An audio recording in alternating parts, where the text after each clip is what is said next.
Shalom jemaat Tuhan. Shalom jemaat Tuhan.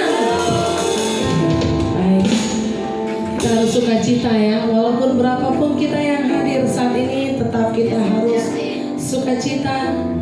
Kita bawa hati kita. Mari jemaat Tuhan, mari kita berdoa. Terima kasih Tuhan Yesus untuk semua kebaikan-Mu. Terima kasih untuk semua penyertaan-Mu Tuhan. Kalau kami ada Tuhan di tempat ini Tuhan, itu karena kasih anugerah-Mu Tuhan yang sudah memberkati kami. Kami bersyukur Tuhan, kami bersyukur untuk semua kebaikan-Mu Bapa. Pagi ini Yesus, kami bawa pujian kami bawa penyembahan kami bawa hati kami Tuhan Yesus. Tutup bungkus ruangan ini Tuhan dengan kuat kuasa-Mu Bapa. Kami mau Engkau Tuhan berkuasa di tempat ini Bapa. Berkuasa juga di hati kami Yesus. Terima kasih Bapa kami yang baik. Terima kasih Allah kami. Sebentar kami akan memulai ibadah kami Bapa. Kami mengucap syukur untuk semua kebaikan-Mu Yesus. Haleluya, haleluya, amin. Baik jemaat Tuhan, mari kita bawa hati kita. Mari kita bawa penyembahan kita. Mari kita bawa semua apa yang kita rasakan hari ini kepada Tuhan. Serahkan semuanya ke dalam tangan pengasihan-Nya. Kita boleh percaya walaupun apa yang kita boleh alami minggu-minggu ini, Tuhan izinkan itu terjadi. Dan kita juga harus percaya Tuhan pasti menolong kita. Amin saudaraku. Amin. Mari kita naikkan pujian ini. Sekalipun ku berjalan dalam lembah gelap, namun tangan-Mu selalu menopang hidupku. Saat ku dalam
Seperti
serukan namamu Tuhan di tempat ini Yesus.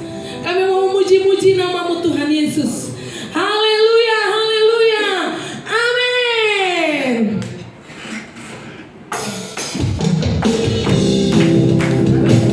Berikanlah Tuhan, mereka pujian ini panggilan kita.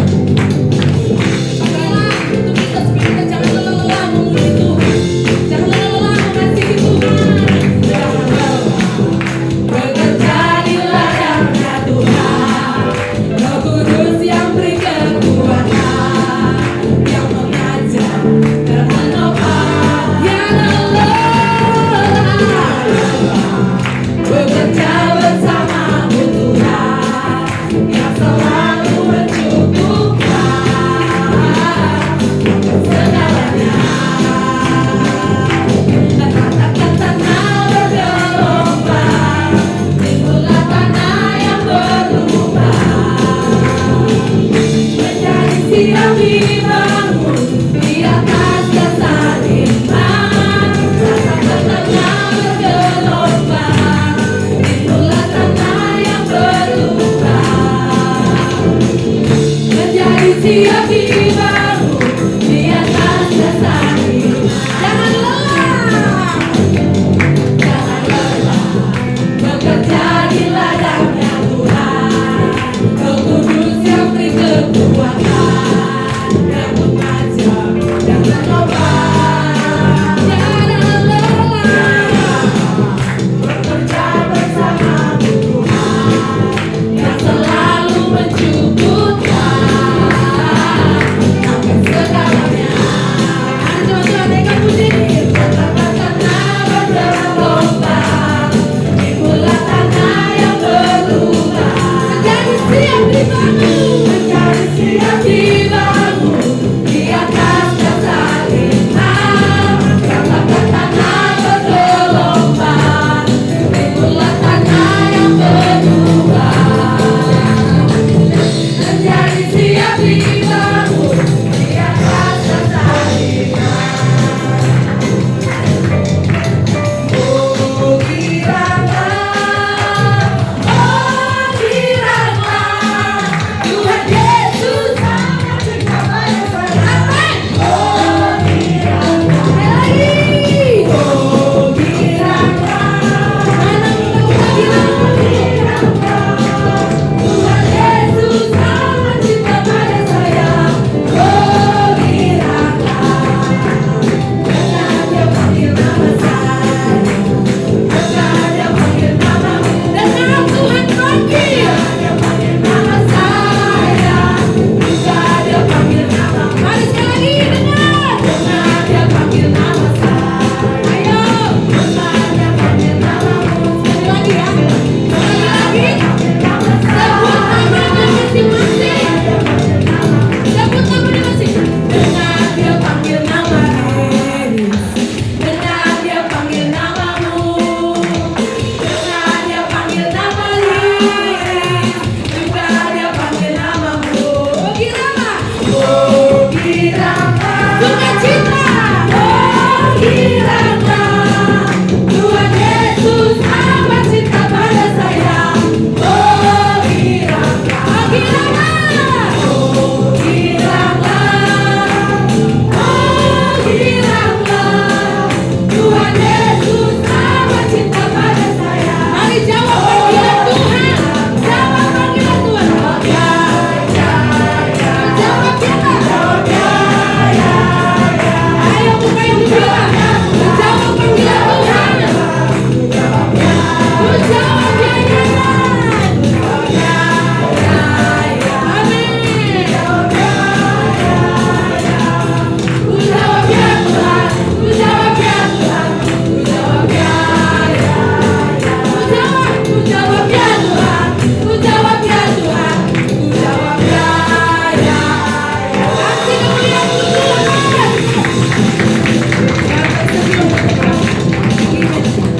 Tuhan tersenyum. Anak-anak Tuhan, ku jawab ya Tuhan. Ku jawab ya Tuhan. Berarti besok jemaat kita di sini. Contoh, Abang Edo atau Abang Steve, mari jadi singer. Ku jawab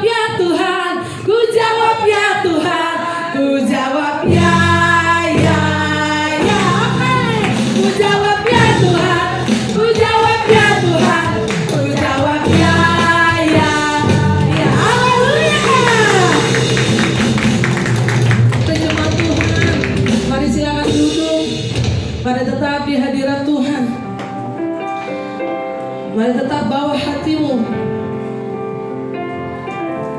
Kita hidup karena anugerah Tuhan. Patutnya kita berterima kasih untuk semua anugerah yang Tuhan boleh berikan kepada kita.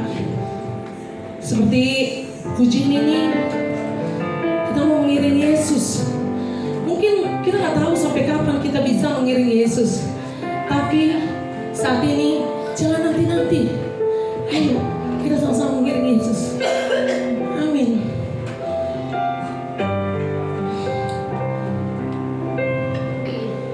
Semua karena anugerah-Mu hari ini ada, bukan karena buatku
Inilah pernyataan kami pagi hari ini.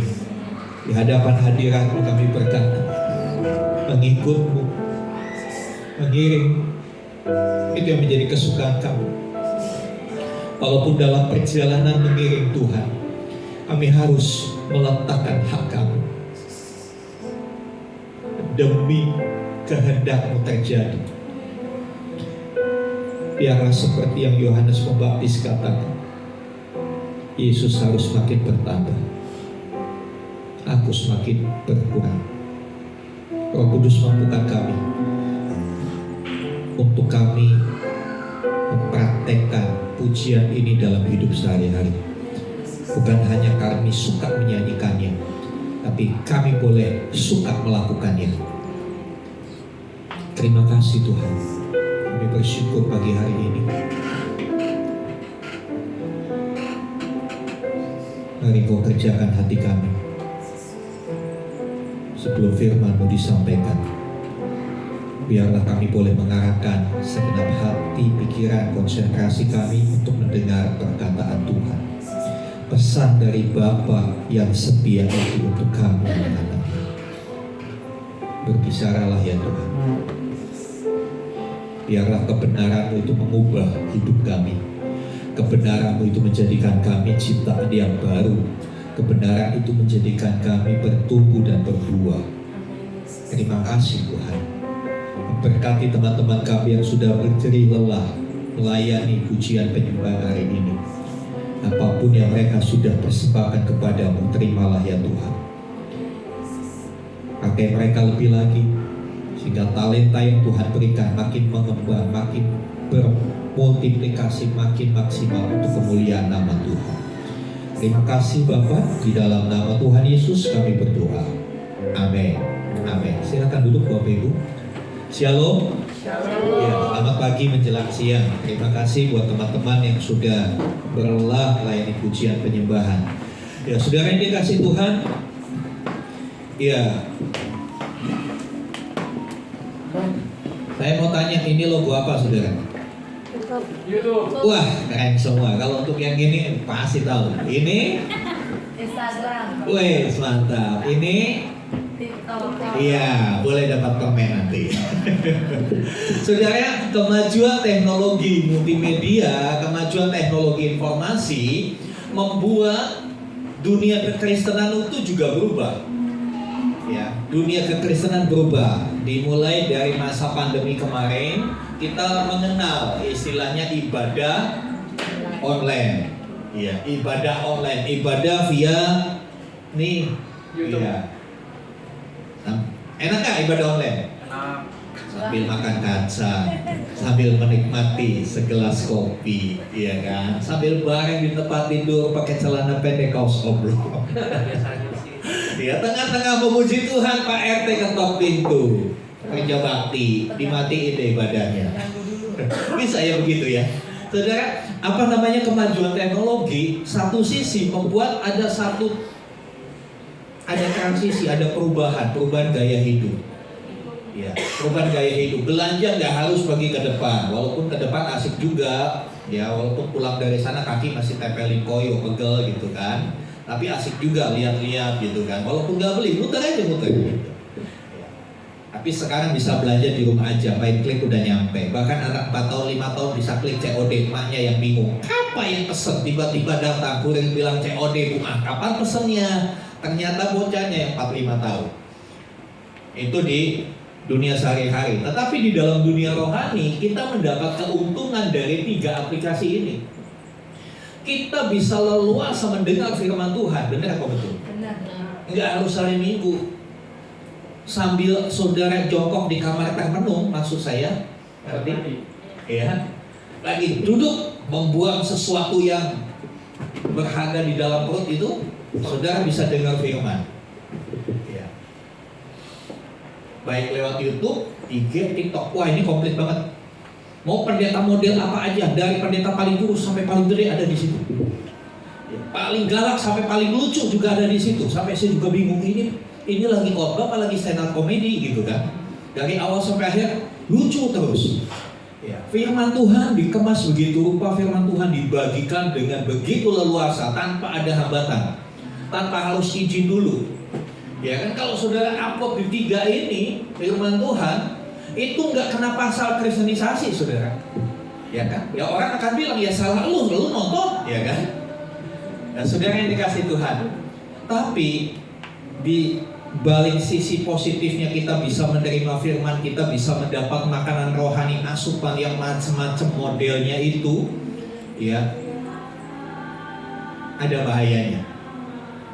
Bahayanya ini, saudara. Apa ini? Ada yang bercita-cita punya anak jadi seperti ini? Oh no. Ya. Iya, bahayanya ini. Sebut sama-sama. Obesitas rohani. Saya tidak sedang menyindir teman-teman yang punya kelebihan di sisi ini. Ya, saya tidak menyindir, tapi saya melihat dari sisi rohaninya. Ternyata kerohanian kita bisa mengalami obesitas. Ya. Kenapa? Atau bagaimana? Apa sih obesitas rohani itu? Ya. Itu seperti tubuh yang terus makan, ya, tetapi tidak pernah bergerak. Terlihat besar seperti gambar tadi. Nih, saya lihatin lagi gambarnya. Ya, seperti gambar ini kelihatan besar. Sama Om Apin suruh balapan lari juga menang Om Apin. Dia nggak bisa bergerak, saudara. Dia cuma di sini aja. Mau mandi, kamar mandinya masih dilebarin pintunya.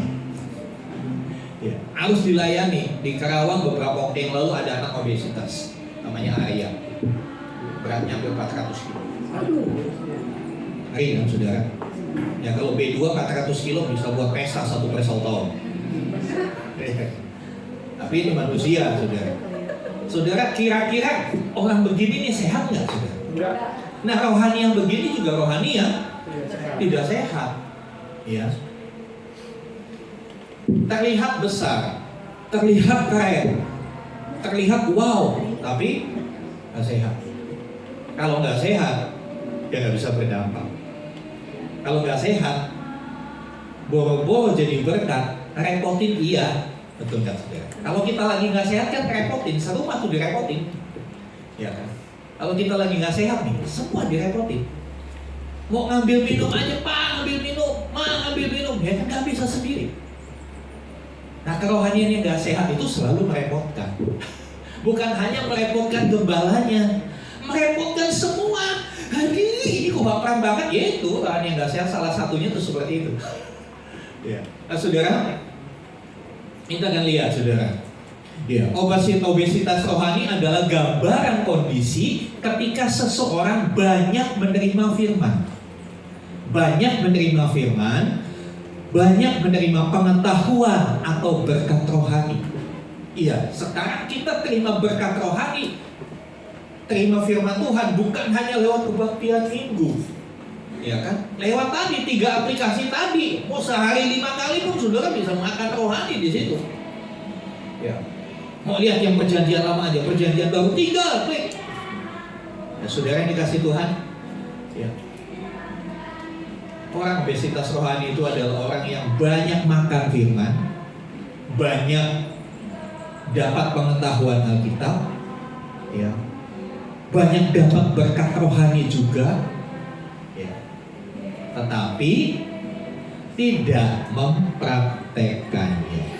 Itu sama seperti orang makan terus, gak ada henti-hentinya, tidak mau bergerak. Jadi obesitas. Tidak mempraktekannya dalam hidup sehari-hari. Mari kita buka Yakobus 1 ayat yang ke-22. Yakobus 1 ayat yang ke-22.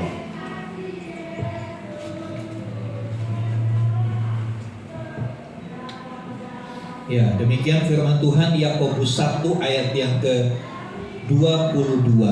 Tetapi hendaklah kamu menjadi pelaku firman dan bukan hanya mendengar saja, sebab jika tidak demikian kamu menipu diri sendiri.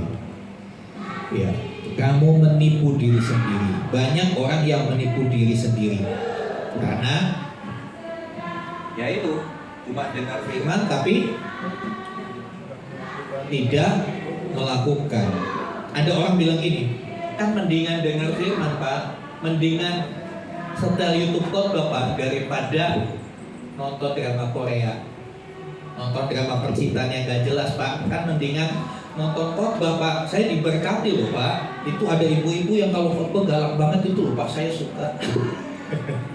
Nah saudara yang dikasih Tuhan, ya itu tidak salah, sama sekali tidak salah saudara makan makanan rohani banyak, itu tidak salah.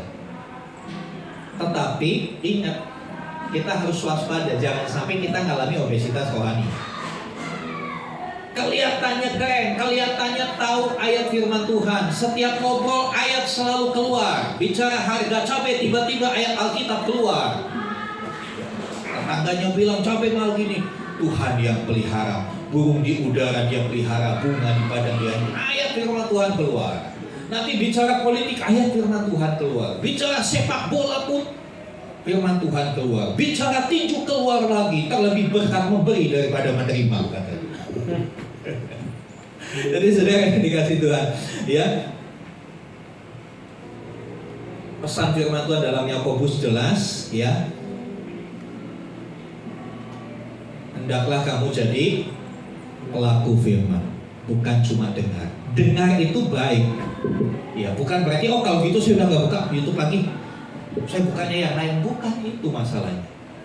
Harus melangkah-langkah selanjutnya, bukan cuma dengar, bukan cuma hafal, bukan cuma ngerti, bukan cuma terima, tapi kita harus melakukan. Ya, nah cirinya obesitas rohani ini begini saudara, rajin ikut ibadah, ya terdaftar sih di gereja A, tapi keliling. Setiap ada lingkungan ada komsel ikut, sini ada komsel ikut, entah dari kelompok mana, dari gereja mana ikut semua saudara. Saya pernah ketemu orang begitu waktu pelayanan di anak jalanan. Datang ke aduh maaf Pak Pendeta, saya telat. Kenapa? Saya habis ibadah di gedung itu, padahal itu hari Senin. Kita bikin pembinaan buat anak jalanan tuh, saya bingung. Lalu selesai saya tanya, Bu, Ibu satu minggu berapa kali ibadah? 17 kali. Saya hamba Tuhan aja nggak sebanyak itu. 17 kali ibadah, dia sebut hari Senin di sini, hari Selasa di sini. Dia senang, ya nggak salah saudara, senang. Tapi pertanyaannya kapan melakukan firman Tuhan kalau begitu? Ya kan? Kapan melakukan firman Tuhan? Kalau orang hidupnya sekolah terus nggak pernah kerja, ada gunanya nggak? Saya pernah baca satu artikel, ada seorang orang Indonesia, gelarnya itu 26, S1-nya sekian, S2 sekian, S3 sekian, tapi sampai sekarang pun masih sekolah. Saya bilang, ini kapan kerjanya, kapan menghasilkannya? Hobinya mau sekolah gitu. Ya nggak salah, belajar sekolah nggak salah, tapi itu kan masa persiapan. Ada fase selanjutnya yang harus dilakukan. Ibadah juga begitu. Ibadah tuh seperti saudara terima teori, pulang dari tempat ini saudara praktek. Tapi kalau saudara ibadah terus, obesitas rohani. Ya. Ada orang yang hobinya ikut seminar. Saya punya teman hamba Tuhan, dia punya koleksi sertifikat webinar. Ya, waktu zaman COVID kan banyak webinar tuh, ya kan, seminar yang pakai Zoom itu. Ya, nanti bayar 10.000, bayar 20.000 dapat sertifikat. Wah, dia koleksi sertifikatnya. Padahal sertifikat itu nggak bisa buat agunan pinjam duit di bank, saudara. Tapi hobi, ada kebanggaan. Ya, ada kebanggaan, saudara yang dikasih Tuhan, ya. Ya, ikut seminar, dengar khotbah, baik, ya on off, saya kasih tulisan on off, ya online maupun offline. Ya, itu cirinya orang yang obesitas rohani, ada kesukaan, suka banget, bahkan kesukanya sampai berlebihan, ya. Nah, banyak tahu ayat Alkitab. Oh, ayat ini tahu, Yohanes sekian, oh hafal banget, ya. Kemudian juga dia ngerti doktrin. Oh, dosa itu artinya begini, bahasa Yunaninya begini, bahasa Arabnya begini, bahasa Bekasinya begini. Dia ngerti banyak. Wow, bahasa asing tahu semua. Ya kan. Nah, orang yang obesitas rohani itu cirinya suka diskusi teologi.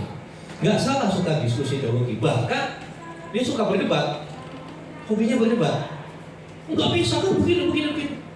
Pertanyaannya, itu semua baik. Tapi alangkah lebih baik kalau kita melangkah ke langkah selanjutnya. Orang yang obesitas rohani suka akan hal-hal rohani, tetapi kurang mengasihi, kurang mempraktekkan firman itu. Ya. Kurang mengasihi, nggak bisa ngampuni. Jago sama Alkitab, tapi nggak bisa ngampuni. Masih simpan dendam. Itu cirinya obesitas rohani. Kemudian nggak taat. Ya. Ketaatan yang sederhana deh saudara. Ya. Ketaatan yang sederhana. Maliaki 3:10. Tahu yang saya maksud? Ketaatan yang sederhana. Saudara yang dikasih Tuhan, terus nggak ada perubahan dalam karakter. Sekian tahun jadi orang Kristen, masih ngambekan. Sekian tahun jadi orang Kristen, udah dibaptis dari zaman emaknya masih mengandung. Karena waktu emaknya mengandung dibaptis. Jadi saya udah dibaptis. Kapan? Waktu emak saya mengandung. Loh kok bisa? Iya, saya kan dalam perut emak saya dibaptis, ya saya ikut dibaptis kan katanya. Dari gampangnya begitu saudara. Ya udah dari dulu. Tapi masih tetap gak bisa mengendalikan emosi. Ya. Masih suka marah-marah gak jelas. Itu tanda obesitas rohani. Ada sesuatu yang gak beres dalam dirinya. Ya. Terus tidak mau melayani, gak mau bergerak. Orang yang malas melayani itu tanda-tanda obesitas rohani. Cuma mau terima. Itu gambar orang tadi yang dulu gitu. Untuk ngambil misalnya gini, terus makanannya jatuh di depan, bisa nggak dia? Nggak bisa, melengkung badannya saudara, pakai kaki nggak cukup. Nggak mau melayani, selalu ingin dilayani. Ayo, nggak usah nunjuk si A, si B, si C, tunjuk dirimu sendiri. Saya gitu nggak? Saya gitu nggak? Pengen dilayani terus apa nggak? Saudara yang dikasih Tuhan, seperti orang yang terus-menerus makan tapi malas bergerak, malas olahraga. Ya, coba deh praktekkan deh 1 bulan saudara makan terus, dan cuma sehari 3 kali, sehari 4 kali deh tambahin. Tapi saudara nggak usah bergerak. Mau mandi, minta tolong suami atau istrinya, tolong bawa waslap sini saya dilap aja. Mau pipis pakai pemper aja. Mau pupuk pakai pispot, malas ke toilet. Sebulan aja. Orang seisi rumahmu geleng kepala pasti. Ih, nyusahin gitu kan. Tapi berapa banyak kekristenan yang hidupnya nyusahin orang lain? Ayo. Berapa banyak kehidupan orang percaya yang hidupnya justru nyusahin orang lain terus. Sedikit nggak diperhatikan ngambek. Sedikit nggak ditegur marah. Karena omongan yang nyinggung sedikit udah berasap kepalanya, marah.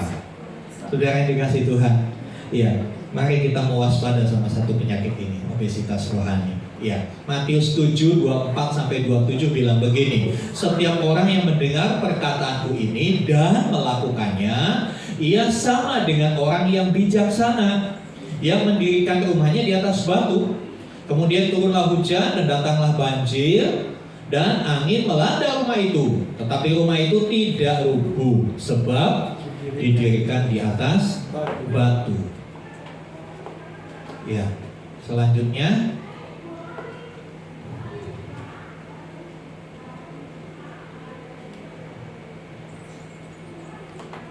coba diklik di situ ini enggak. Ya, tetapi setiap orang yang mendengar perkataanku ini dan tidak melakukannya, saya garis bawahi, ia sama dengan orang yang bodoh. Gak suka kan kalau dibilang bodoh?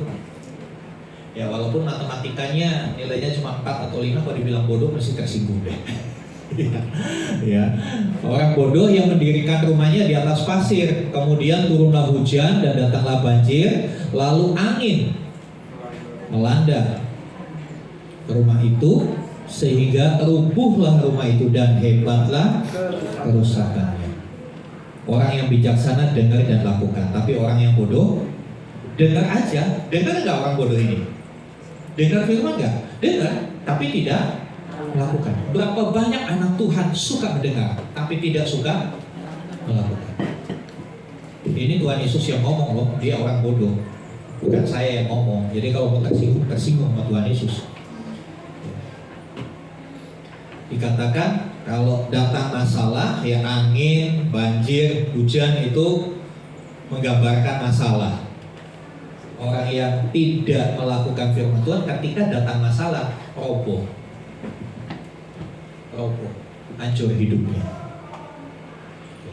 Banyak kali iman seseorang itu kelihatan ketika lagi ngadepin masalah, ya kan? Kalau lagi baik-baik, lagi banyak duit, wah, senyumnya, walaupun nggak pakai Pepsodent, tapi tetap semuanya Pepsodent gitu kan. Sekarang dikasih Tuhan, ya, yang ini yang dikategorikan obesitas rohani. Dengar saja tapi tidak melakukan. Ya, oke. Sekarang tanyakan sama diri sendiri. Apakah firman yang saya dengar itu sudah saya lakukan minggu ini? Firman yang minggu lalu Bapak Ibu dengar, ya, entah berapa kali dalam seminggu ini, berapa jenis khotbah yang saudara dengar, sudah nggak dilakukan satu aja?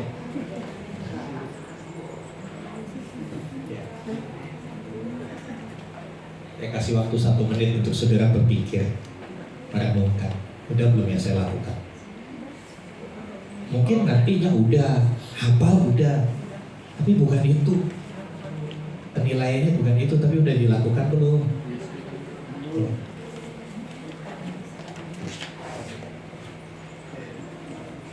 Oke, nah kita selanjutnya penyebab obesitas rohani. Yang satu, konsumtif rohani. Jadi budaya konsumtif, budaya hedon itu bukan cuma di dunia ini, di dalam dunia rohani juga ada orang-orang yang konsumtif rohani. Ya nggak salah sih, satu sisi konsumtif rohani, ya. Nah ini saudara uraiannya. Ya, orang konsumtif rohani itu datang untuk diberkati, datang cari berkat, bukan untuk berubah. Bukan untuk berubah. Datang ke gereja untuk terima sesuatu, ya. Datang maunya dilayani. Kalau datang di depan gak ada hasil, gak ada yang nyambut saya. Oh cuek-cuek sih orang gereja. Di depan gak usah sini lagi. Karena datang mau dilayani. Padahal Tuhan Yesus bilang, tuh lihat masih ada di belakang tulisannya itu. Datang untuk melayani. Orang yang konsumtif rohani itu selalu fokusnya kepada diri sendiri, ingin menikmati, ya, hanya mau menerima, tidak mau memberi, ya. Mau menerima, apalagi kalau menjelang Natal, lu mau menerima, mau kado, mau souvenir, mau nasi, mau dompet, mau apa segala macam mau. Giliran kasih persembahan Natal, ntar sok, nanti aja dulu katanya. Toh udah tercukupi kan Pak Panitia ya? Kata tuh udah tercukupi kan? Jadi saya gak usah lah kasih, udah tercukupi kok. Nah saudara, itu ciri orang yang konsumtif rohani, pingin masuk seperti orang di gambar pertama tadi. Di gambar pertama tadi gak pernah mau bagi. Bahkan kucing aja ngambil makanannya, dia bisa marah setengah mati tanpa sadar, tuh kue dilempar ke kucing. Saudara yang dikasih Tuhan, ya kita mau belajar, kita mau waspada, jangan sampai kita seperti ini. Dan orang yang konsumtif rohani itu selalu nuntut hak, dan mengabaikan kewajiban. Pujian tadi, saudara kalau nyanyi jangan cuma enak dinyanyikan, itu memang salah satu tipikal lagu yang melo, ya kan? Mengikut Yesus, itulah kesukaan hatiku. Kenapa kamu suka mengikuti Yesus? Enak kalau orang Kristen. Entah kalau mati banyak yang nengokin. Apalagi di GBT tuh ada yang punya rumah duka, nanti pasti deh dibantu petinya. Itu kan yang dikasih Tuhan. Ya. Cuma mengejar hak. Halo, bagaimana dengan kewajiban?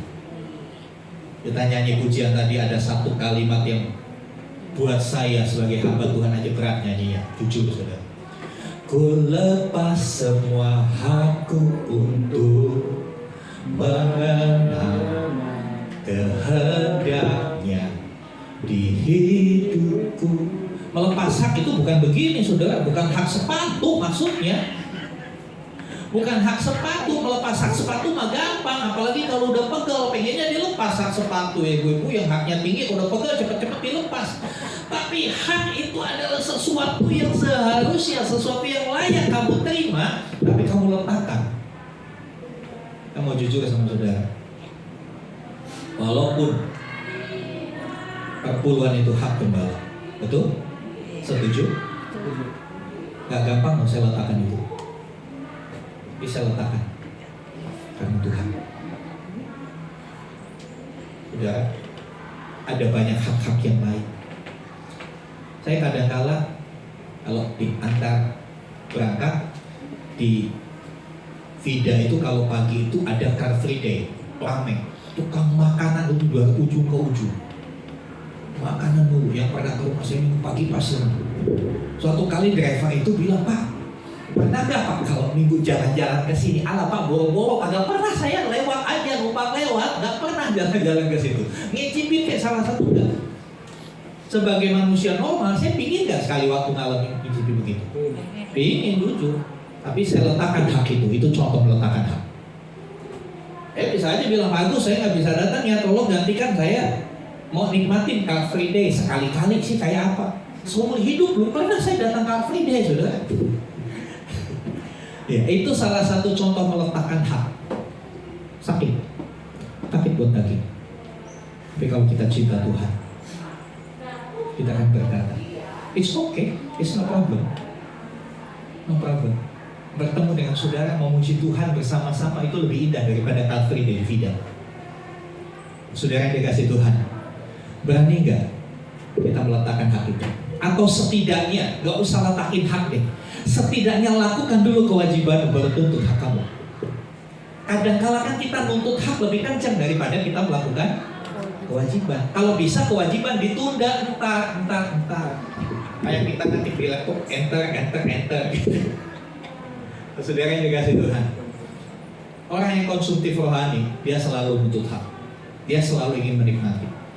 Dia tidak pernah berpikir bahwa hidupnya harus bisa dinikmati oleh orang lain. Nah, saudara, ya, tadi Yakobus bilang, jangan cuma jadi pendengar, tapi mulai belajar melakukan. Tolong diklik next. Yuk next, terus next. Habisin. Ya, masih satu kali, oke. Ya saudara, yang kedua penyebabnya adalah udah menikmati zona nyaman rohani. Zona nyaman. Kalau zona nyaman itu paling enak. Itu bahasa kerennya zona mager. Lagi mager, malas bergerak, lagi PW. Tahu PW itu singkatan dari apa? Posisi enak. Bukan present worship, bukan. Posisi enak katanya. Sudah merasa cukup rohaninya, sudah merasa saya sudah cukup beriman. Oh, saya sudah dibaptis, apalagi saya sudah berbahasa roko. Ya, kalangan karismatika begitu. Udah berbahasa roko, udah nyaman, udah merasa cukuplah bekalnya masuk surga. Ya, udah ikut pelayanan, bos, udah ikut pelayanan. Ya, walaupun gua rasa sedikit-sedikit malas, tapi masih dipakai. Ada kepuasan. Saudara yang dikasih Tuhan, kita baca Wahyu 3, 15-17. Tolong Pak Rudi Manurung bantu baca. Wahyu 3, 15-17. Ya, saya mulai pelayanan mimbar berkhotbah mulai dari saya rajin membacakan ayat firman Tuhan dari Bapak Gembala saya. Saya berharap ke depan Pak Rudi Manurung bisa khotbah. Amin. Next, yuk. Wahyu 3, 15-17. Wahyu 3 ayat 15-17. Demikian firman Tuhan, aku tahu segala pekerjaanmu. Engkau tidak dingin dan tidak panas. Alangkah baiknya jika engkau dingin atau panas. Jadi, karena engkau suam-suam kuku dan tidak dingin atau panas, aku akan memuntahkan engkau dari mulutku. Karena engkau berkata, aku kaya dan aku telah memperkaya diriku dan aku tidak kekurangan apa-apa, dan karena engkau tidak tahu bahwa engkau melarat dan malang, miskin, buta dan telanjang. Ya, saudara yang dikasih Tuhan, jemaat di Laodikia itu jemaat yang berpuas diri. Dia merasa saya sudah cukup beriman, saya sudah cukup kok.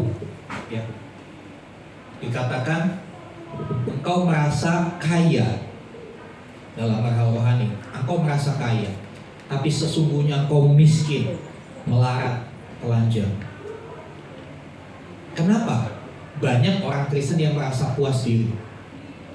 Ya karena cara pandangnya terhadap kerohanian itu beda. Dia pikir kerohanian itu kalau sampai mencapai titik tertentu udah cukup. Kalau udah dibaptis ya udah, wis, selesai. Ya, sudah dibaptis. Di sini nggak ada. Bukan nggak ada, belum ketemu saya. Kalau di Kalimantan Barat saya banyak ketemu. Saya masuk ke desa, bertamu di rumah orang. Kalau di sini kan bertamu foto keluarga, foto nikah, betul nggak? Tapi di sana hampir tiap rumah itu foto surat baptis.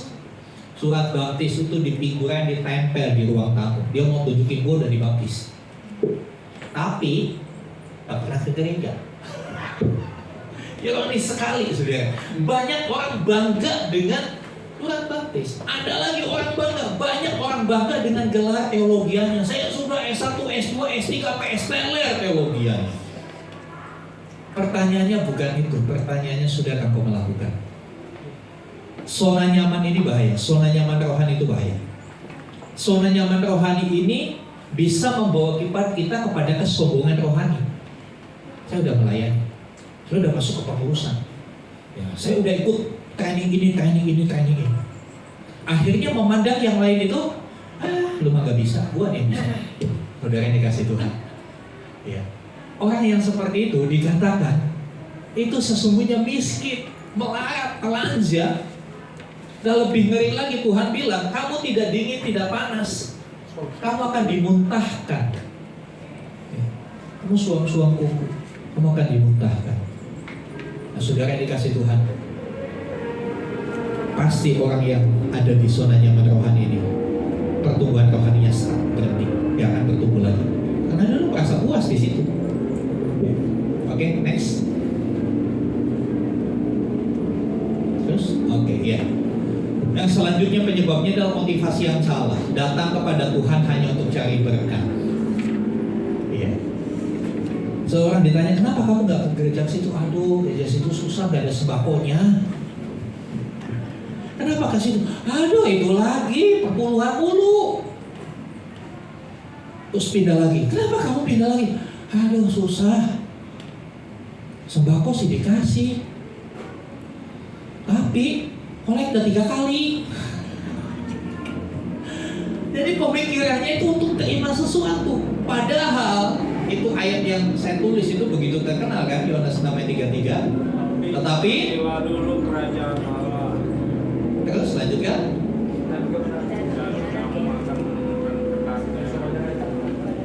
Oke, tolong dicatat ya, nanti Natal dapat hadiah.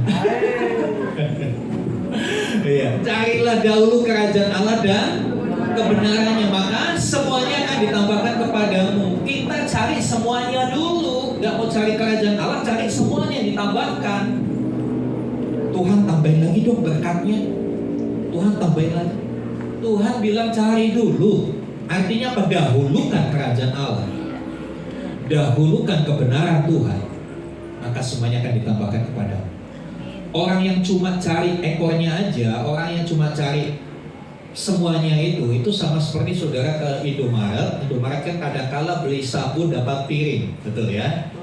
Saudara datang sama mbak-mbaknya, Mbak, coba lihat piring, ini dapat piringnya? Iya, gratis Mbak piringnya, gratis. Ya udah, saya minta piringnya aja ya. Boleh nggak saudara? Boleh. Nggak boleh. Beli dulu sabunnya baru Dapat piring. Tapi kebanyakan kita pingin gratisannya, ininya nggak mau dibayar. Kita kadang-kala sama Tuhan kan begitu, pingin gratisannya, kewajibannya nanti dulu. Motivasinya keliru. Saya berharap kita sudah masuk tahun yang ke-6, ya OTW tahun yang ke-6, GPTP Full Community. Untuk apa Anda datang ke gereja? Saya berharap kita datang bukan untuk melayani, bukan untuk dilayani, tapi kita datang untuk saling melayani. Amin. Kita datang bukan hanya untuk menerima, tapi miliklah satu kerinduan. Saya datang untuk memberi. Minimal. Udah jangan pikir duit dulu, saya nggak ngomongin duit. Minimal saudara datang ke gereja, beri senyum satu dengan yang lain. Amin. Beri senyum, jangan beri wajah jutek sama temanmu. Minimal itu dulu. Gampang nggak saudara? Percaya saya, saudara senyum sehari 7 kali, nggak akan kurang tuh duit di ATM. Tapi justru dengan saudara senyum, sel-sel otakmu itu refresh, beregenerasi, kau jadi awet muda. Amin.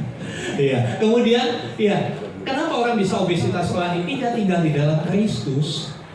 Tidak tinggal di dalam Kristus. Tanpa hubungan yang intim dengan Kristus, aktivitas rohani hanya rutinitas yang membosankan, rutinitas kosong.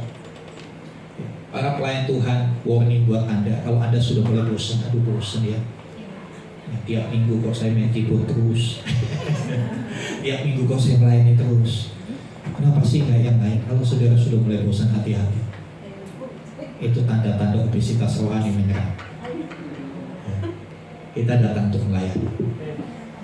Jadi akan merasa aneh kalau saudara datang, kok saya nggak ada jadwal. Ya. Bagaimana buat pelayan Tuhan ketika saudara datang, tapi saudara nggak ada jadwal, bukan WL, bukan Sina? Ya sudah, melayani jemaat yang lain di tempat dudukmu, engkau menyanyi memuji Tuhan, itu impactnya ke kiri ke kanan. Coba saya kasih perumpamaan. Kalau saudara ibadah, saudara di tengah, di sini ada orang. Kalau kiri kanan saudara cuma ini aja, gimana? Rasanya, ya kan? Tapi kalau kiri kanan saudara bersemangat, saudara yang lagi sakit gigi pun pasti ikut nyanyi. Kebawa suasananya, betul enggak? Itu maksud saya, kita datang itu tanpa harus dijadwal, saudara melayani, itu bentuk pelayanan. Sekali lagi saya katakan, yang penting Tuhan lihat. Amin. Yang penting Tuhan lihat. Saudara yang dikasih Tuhan, ya Yohanes 15 4-5, ranting itu harus nempel sama pokok anggurnya. Kalau lepas kering, hidupmu akan jadi kering kalau kau nggak nempel sama Tuhan. Oke, selanjutnya next. Ya, sekarang tanyakan sama diri sendiri, untuk apa saya datang beribadah tiap hari Minggu? Untuk apa? Supaya dibilang rajin ke gereja? Supaya dibilang orang yang saleh? Pikirkan itu, saudara. Kemudian, apakah saya sudah merasa puas dengan kerohanian saya saat ini? Hati-hati dengan rasa puas. Ya, ingat Matius 5 ayat yang ke-48, hendaklah kamu sempurna sama seperti Bapamu di surga adalah sempurna. Targetnya Tuhan buat hidup kita itu terlalu tinggi. Tuhan mau kita sempurna. Tuhan mau kita menjadi seperti Kristus, serupa dengan Kristus. Jadi kalau kita belum serupa dengan Kristus, jangan berpuas diri. Amin. Jangan berpuas diri. Saya selalu merasa, Tuhan, saya masih kurang dalam melayani. Mungkin orang berkata, mungkin orang, wah gak ada seperti Bapak, gembalakan begitu. Itu masih terlalu standar. Yang saya lakukan, jujur saya katakan kepada saudara, yang saya lakukan selama ini masih terlalu standar. Masih terlalu standar daripada yang sudah Tuhan Yesus lakukan. Pembandingnya itu bukan pendeta A, pendeta B, tapi pembandingnya Tuhan Yesus. Targetmu, saudara, bukan jadi seperti Obaja Irawan. No. Jangan jadi seperti saya. Saya banyak kelemahan. Jadi seperti Kristus. Oke, next. Nah, akibatnya, bahaya akibatnya. Hati menjadi tumpul. Ibrani 5 ayat yang ke-11. Ibrani 5 ayat yang ke-11. Ntar saya bacakan. Ibrani 5 ayat yang ke-11. Demikian firman Tuhan.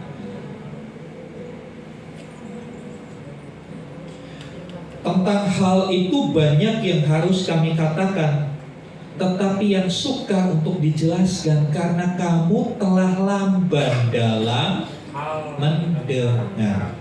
Lamban dalam hal mendengar. Ayat 12, sebab sekalipun kamu ditinjau dari sudut waktu, sudah seharusnya menjadi pengajar, tetapi masih perlu lagi diajar dasar-dasar pokok dari pernyataan Allah.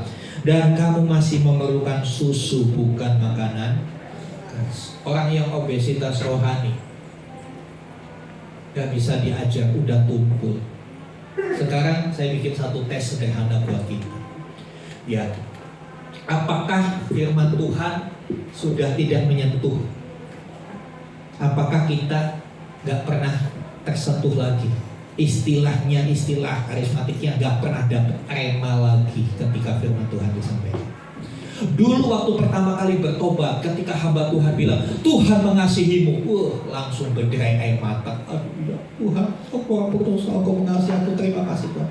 Sekarang cuek aja. Cek sudah nama sabodo teuing. Iya. Saudara yang dikasih Tuhan, hatinya jadi tumpul. Hatinya jadi tumpul. Gak pernah tersentuh sama firman Tuhan apapun. Firman Tuhan itu seperti saya lempar bola basket ke tembok. Mantul. Gak pernah masuk.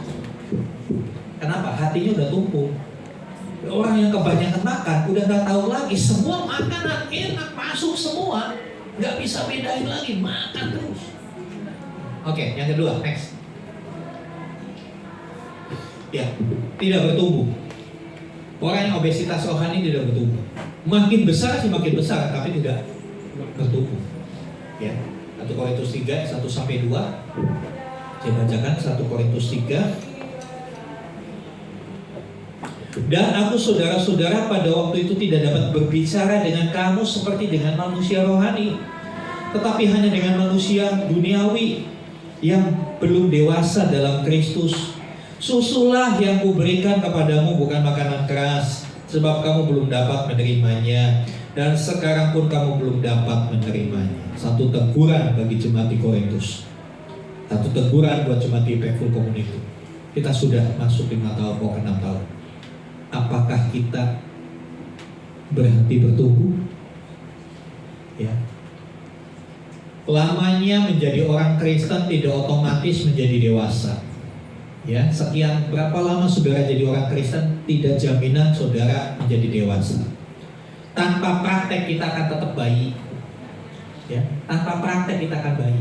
Coba bayi, bagaimana dia bisa bertumbuh, bagaimana dia bisa berjalan kalau dia nggak mau belajar jalan. Dia cuma duduk, minum susu, duduk, minum susu. Tambah gede sih, tambah gede. Grafik pertumbuhan berat badannya oke, tapi nggak berkembang apa-apa. Nggak bisa jalan, ngomongnya nggak bisa, cuma duduk aja gitu. Tidak bertumbuh.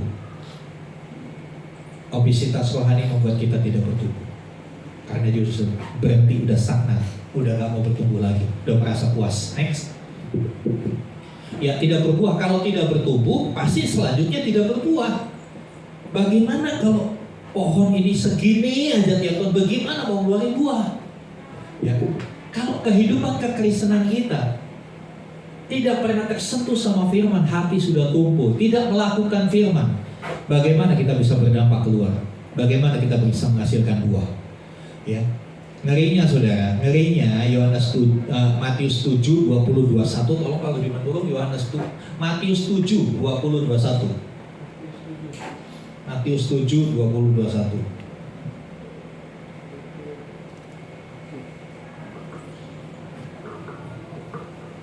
Matius 7 ayat 20-21 demikian. 19-20. Salah ketik. Matius 7 ayat 19-20 demikian firman Tuhan. Dan setiap pohon yang tidak menghasilkan buah yang baik pasti ditebang dan dibuang ke dalam api. Jadi dari buahnya lah kamu akan mengenal mereka. Iya. Kehidupan Kristen kita dikenal dari buahnya. Kita mengikut Yesus sungguh-sungguh atau asal ikut-ikutan, kenal dari buahnya. Buah itu apa? Buah karakter, buah jiwa-jiwa yang kita bawa kepada Tuhan. Ya. Ayat 19 perhatikan. Ya, setiap pohon yang tidak menghasilkan buah yang baik pasti ditebang. Ditebang. Kita dipanggil untuk berbuah. Jika tidak berbuah, tebang saja. Di ujung gang saya itu ada pohon kembar, pohon mangga sebelahan sama pohon jambu. Kemarin ditebang habis. Saya tanya sama dia, kenapa Pak ditebang? Gak berbuah Pak, ulat aja banyak. Ditebang habis. Hati-hati kalau kita obesitas rohani, jangan sampai ditebang sama Tuhan. Next. Nah ini yang paling sering terjadi. Akibatnya orang yang obesitas rohani itu suka menghakimi. Ya. 1 Korintus 8 ayat 10. Tolong lagi Pak Rudi.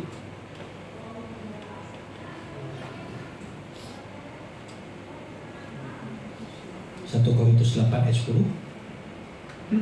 1 Korintus 8 ayat 10 demikian firman.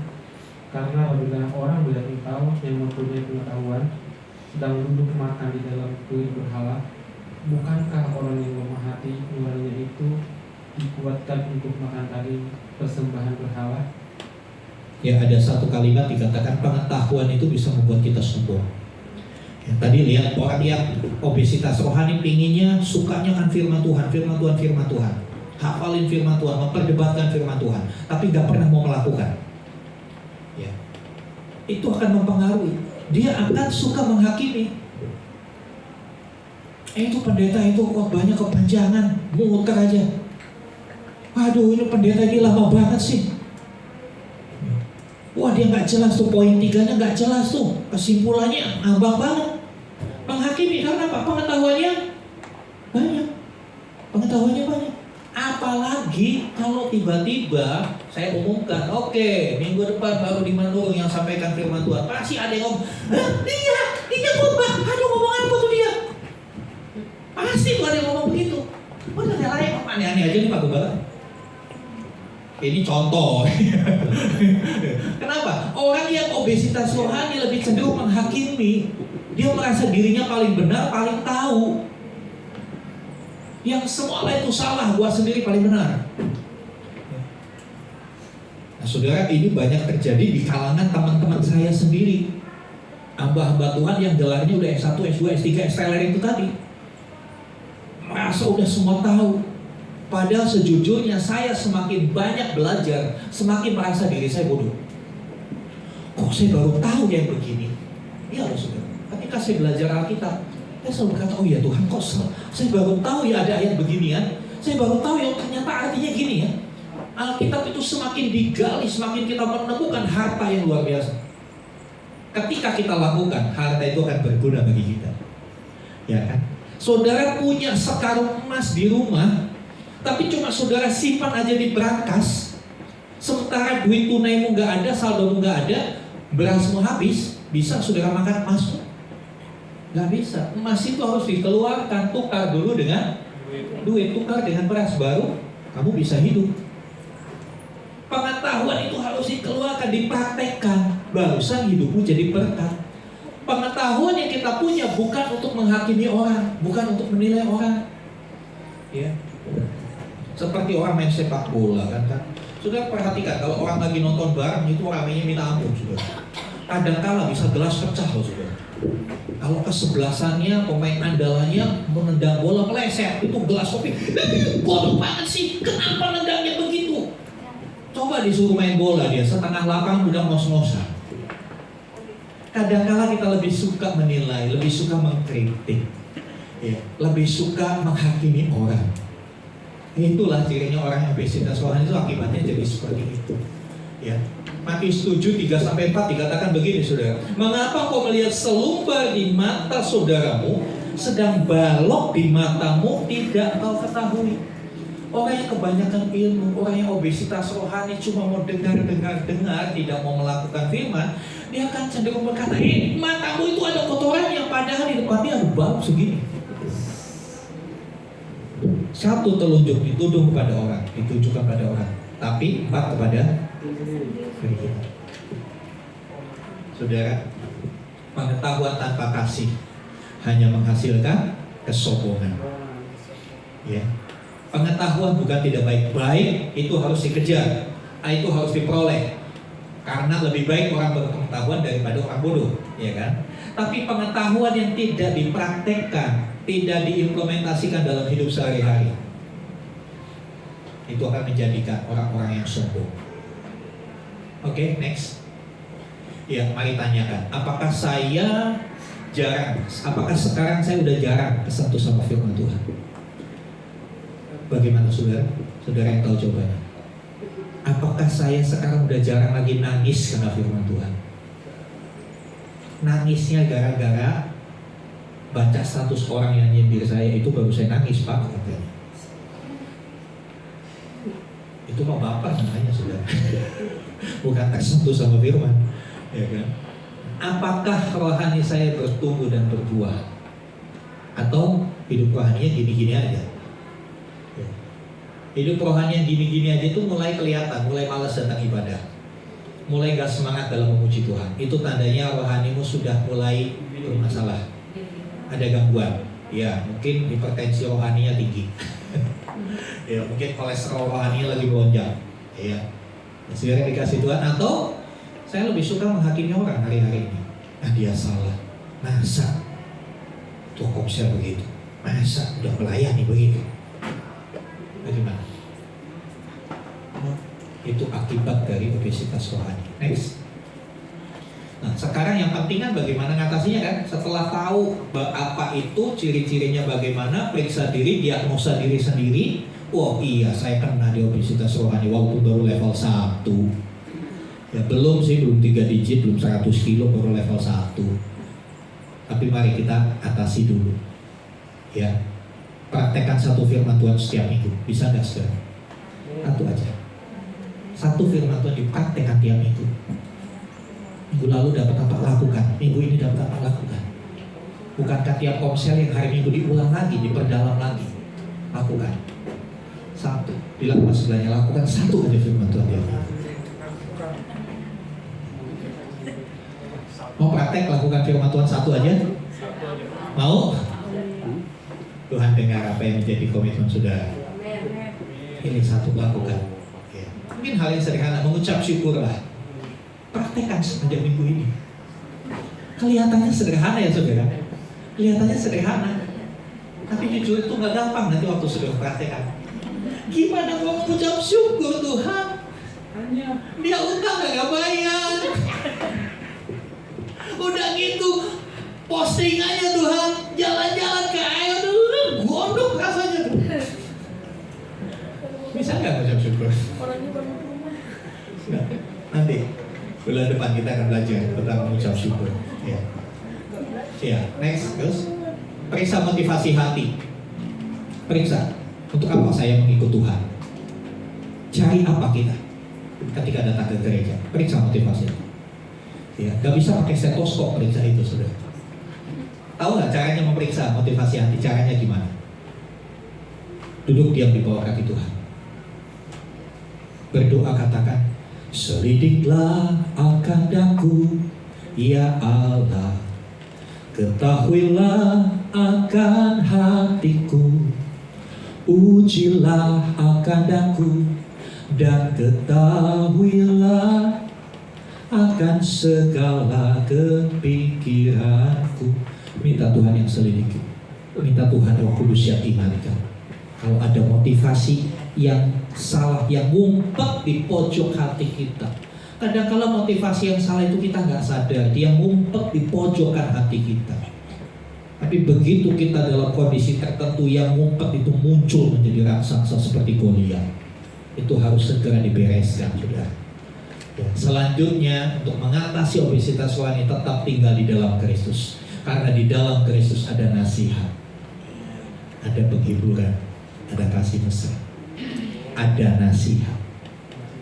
Tinggal di dalam Kristus bukan berarti semua berlomba-lomba. Pak Gembala, saya mau tinggal di gereja ganti niki, penuh di gereja. Bukan itu maksudnya tinggal di dalam Kristus. Ya, tinggal di dalam komunitas yang benar. Ya kan?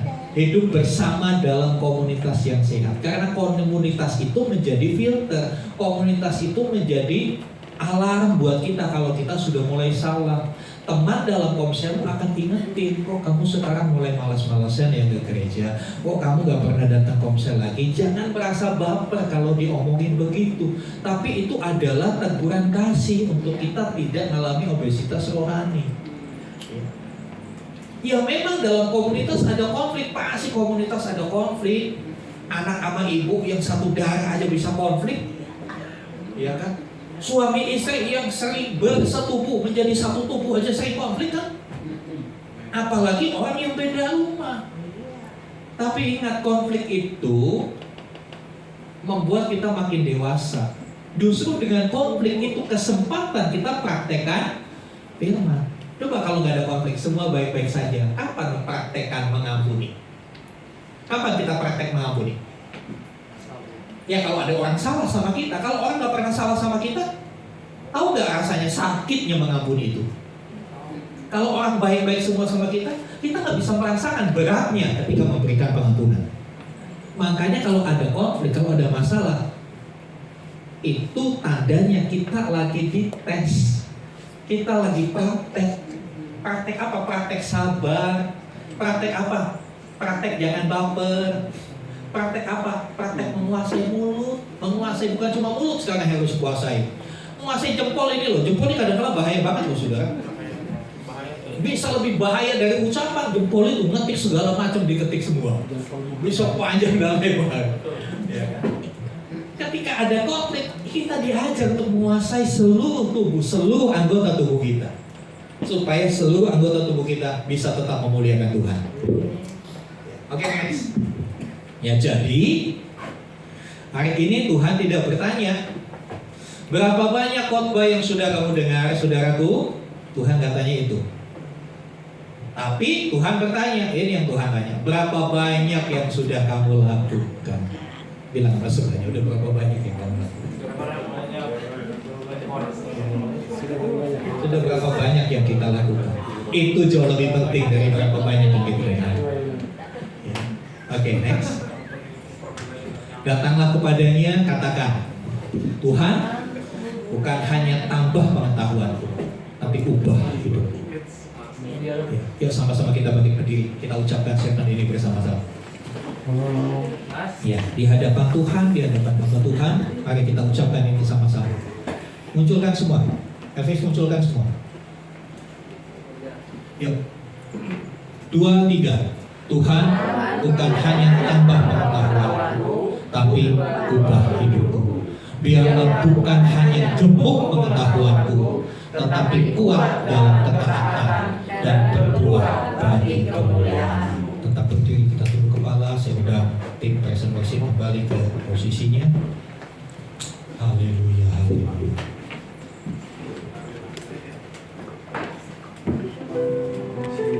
Kami akan pujian tadi. Semua karena anugerah-Mu Tuhan.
kami.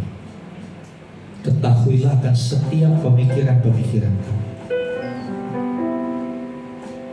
Kalau kami sudah kena obesitas rohani, kami mau datang kepadamu Tuhan. Pulihkan kami Tuhan. Beri kami kekuatan untuk kami melakukan firman Tuhan. Tiap hari satu firman kami lakukan, terus menerus dan terus menerus, supaya hidup kami tidak stuck, tapi kami terus bertumbuh, kami menghasilkan buah, kami bisa berguna bagi banyak orang, kami berdampak buat lingkungan kami. Ampuni kami kalau selama ini kami cuma mau terima dan terima. Ampuni kami kalau kami enggan melakukan kewajiban kami. Ampuni kami Tuhan kalau kami tidak peduli dengan saudara kami. Kami hanya mementingkan diri kami sendiri. Ampuni kami. Ampuni kami kalau kami jadi orang yang suka kritik, suka menjelekan orang, suka menghakimi, merasa benar sendiri. Ampuni kami Tuhan.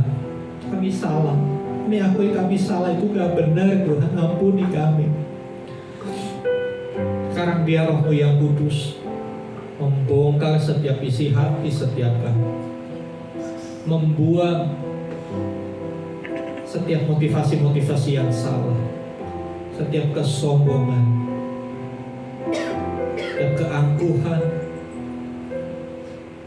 bahkan kalau ada kebencian, buang. Kami mau buang itu semua. Kami mau belajar lakukan firman Tuhan. Dan ketika Tuhan membawa kami untuk mempraktekkan firman Tuhan, kami gak protes. Kami mau nurut ya Tuhan. Roh Kudus, kebenaran-Mu sudah Hamba sampaikan. Selanjutnya, Engkau Roh Kudus yang bekerja di hati umat-Mu. Doa hamba-Mu kepadamu, supaya seluruh jemaat GPT Impact Full Community tidak berhenti bertumbuh, terus bertumbuh ke arah kedewasaan Kristus. Mereka semua boleh menjadi serupa dengan Kristus. Mereka boleh menikmati kelimpahan anugerah-Mu.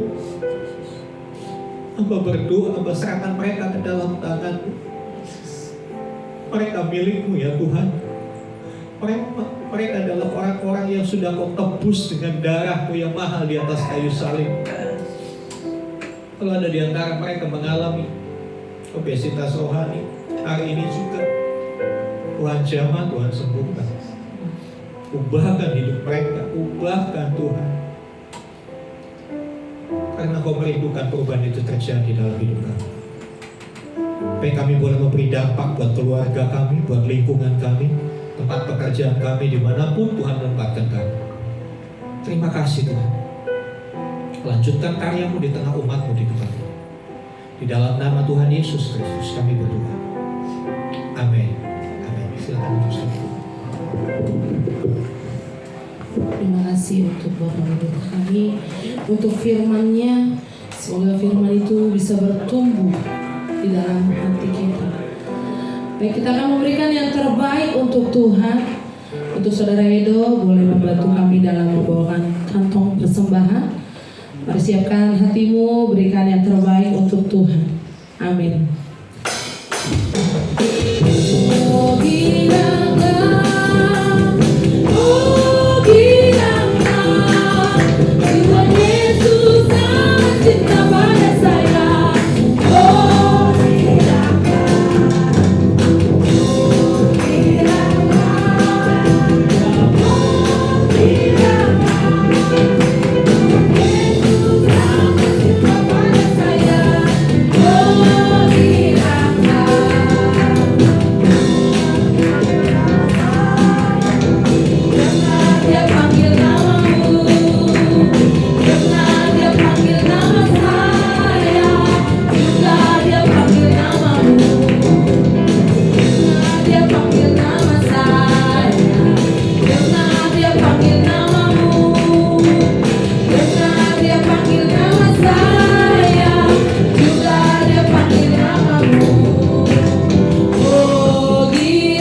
berada di surga, kami syukur kepada-Mu ya Bapa atas segala kebaikan-Mu Tuhan.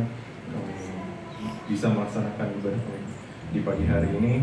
Amin Yesus. Kami juga baru saja mendengarkan firman-Mu ya Bapa, kiranya kami tidak obesitas rohani Bapa, kami mau mempraktekannya di setiap hari ke depannya Tuhan. Berkati juga hamba-Mu yang sudah memberitakan firman-Mu. Kiranya Engkau selalu berikan kesehatan kepada hamba-Mu ini ya Bapak. Amin Yesus.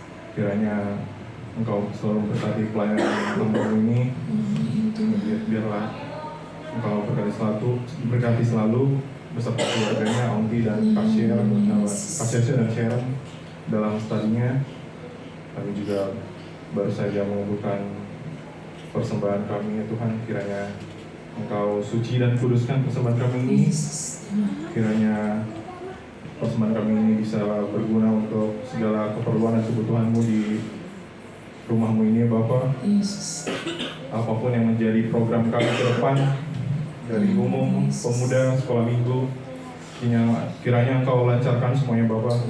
Berkati juga tangan-tangan yang memberi hamba-Mu semua ini Bapak, jemaat di tempat ini. Apapun yang menjadi usaha dan pekerjaan kami, kiranya Engkau berkati. Lancarkan segala urusan kami, lawat kami pribadi lepas pribadi Bapak. Dan jadi doa kami ya Bapak, hanya di dalam nama Tuhan Yesus kami berdoa dan mengucap syukur padamu. Haleluya, amin. Amin. Sahabat kita, mari kita bersatu dalam doa. Bapa kami yang baik, kami mengucap syukur pada siang hari ini Tuhan.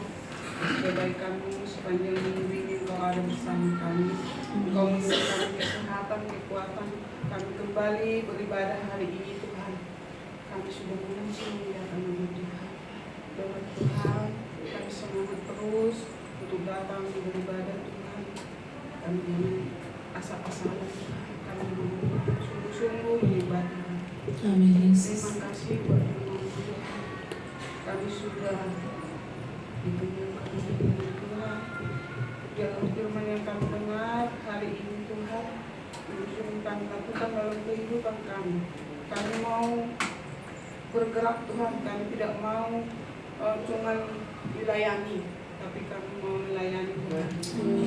Biarlah kami berdampak juga Tuhan, menjadi berkat bagi sekeliling kami, berdampak di gereja ini. Kami mau memberi Tuhan, memberi yang terbaik buat Tuhan. Biarlah Tuhan Kau kuatkan kami untuk melakukan firman-Mu. Terima kasih Tuhan Yesus. Kami berdoa buat hamba-Mu Tuhan. Dalam hamba ini Kau memberi Tuhan, Kau beri kesehatan yang ekstra Tuhan.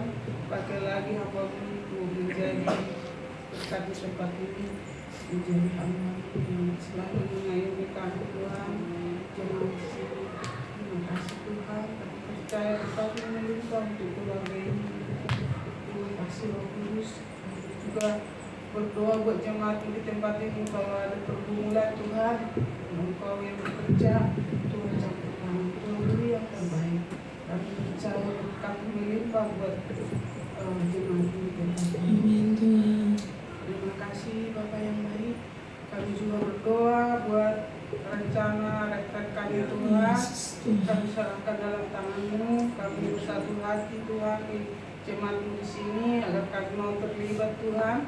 Dan kami mau memberi yang terbaik buat ke acara kami Tuhan. Kami percaya berkati acara nanti di sana Tuhan. Dan kami mau bertumbuh dalam Tuhan. Amin Tuhan.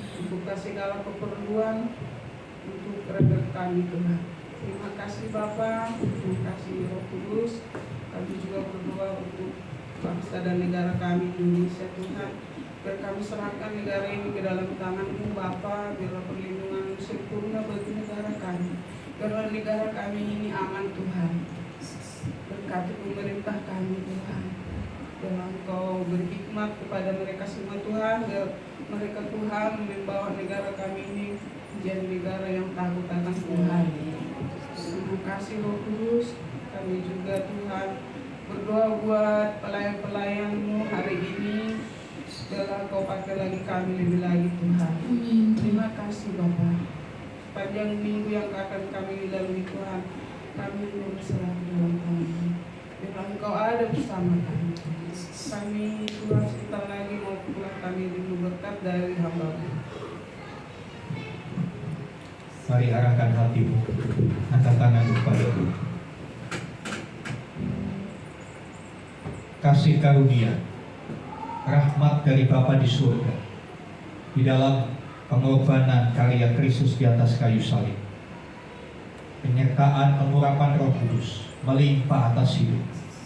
Terimalah berkat-berkat jasmani, diberkatilah apapun yang kau kerjakan, apapun yang kau usahakan, akan menghasilkan berlipat-lipat kali ganda, memenuhi setiap kebutuhan, memampukan kau menjadi berkat bagi orang-orang di sekitar.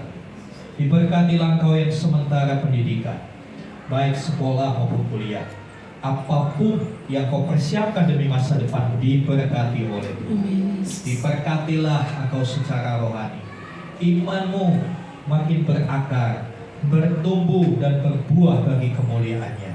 Pengharapanmu makin teguh di dalam Kristus. Kasihmu semakin nyata di tengah-tengah dunia ini.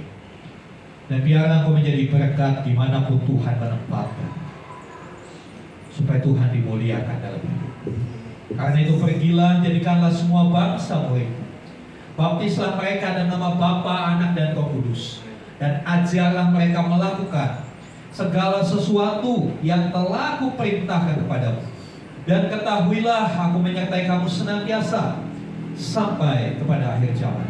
Demikianlah Tuhan Yesus akan datang kembali, menjemput kita, membawa kita masuk ke tempat yang telah Dia sediakan, supaya di mana Tuhan Yesus berada, di situ kita boleh berada bersama-sama dengan Dia. Dengan penuh syukur kami terima berkat-Mu ya Tuhan. Di dalam nama Tuhan Yesus Kristus, yang percaya katakan amin. Kiranya Engkau memberkati aku berlimpah-limpah dan memperluas daerahku.